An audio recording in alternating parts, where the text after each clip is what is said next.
someone is feeling stuck in despair, it's common to hear advice like, well, it could be worse, or be grateful for what you have. The idea behind this is to help someone see their situation in perspective, to suggest that things aren't as bad as they seem. And sure, there's a shred of truth to that statement, but let's be real, that phrase almost never lands the way it's intended. Instead of lifting someone up, it often leaves them feeling dismissed, misunderstood, or even more isolated. Because when you're in that place of despair, hearing that things could be worse doesn't make your pain feel any less real. It just makes it feel like no one's truly listening. So how do we help someone, or ourselves, start to shift out of that despairing mindset without invalidating what's real and difficult? Today, I want to show you how we approach this at the Life Process Program, and how you can talk yourself or someone else through those feelings in a way that's compassionate, grounded, and empowering. The first step is simple, but powerful.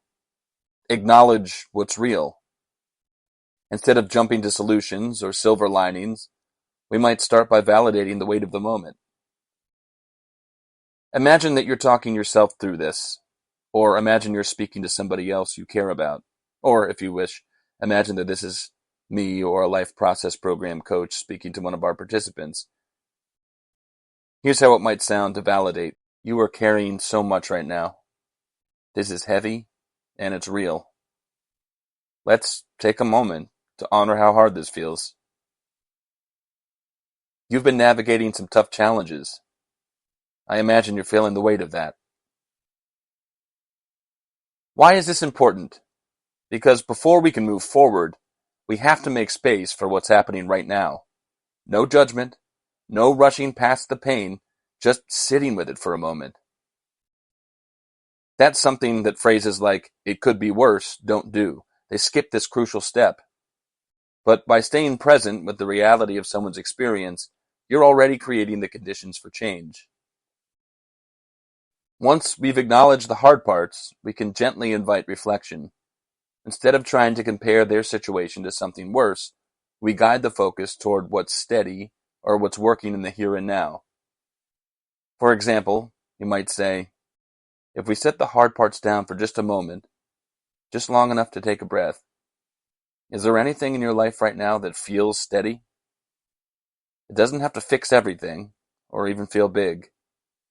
Maybe it's as small as the sunlight coming through the window, the sound of someone's voice who you care about, or even just the fact that you've made it this far.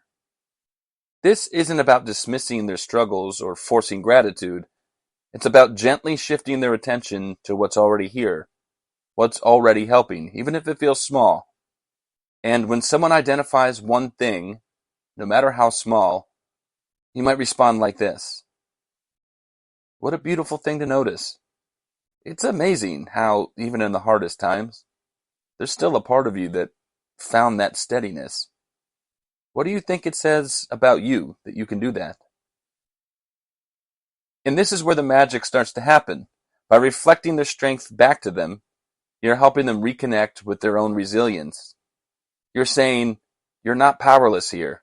Even in the hardest moments, you can still notice, reflect, and connect with what matters.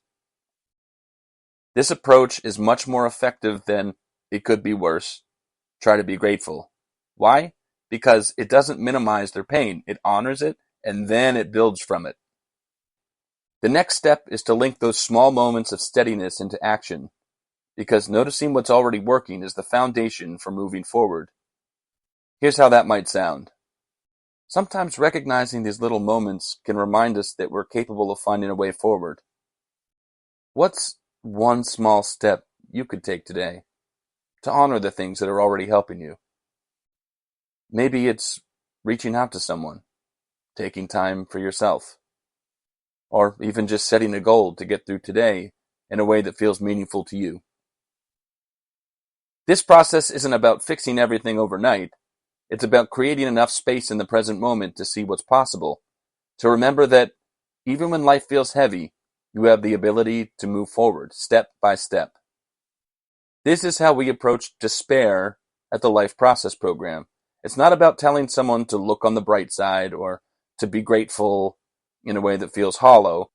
Instead, it's about helping them reconnect with what's already inside them, their strengths, their values, and their ability to create a life that feels rewarding and purposeful.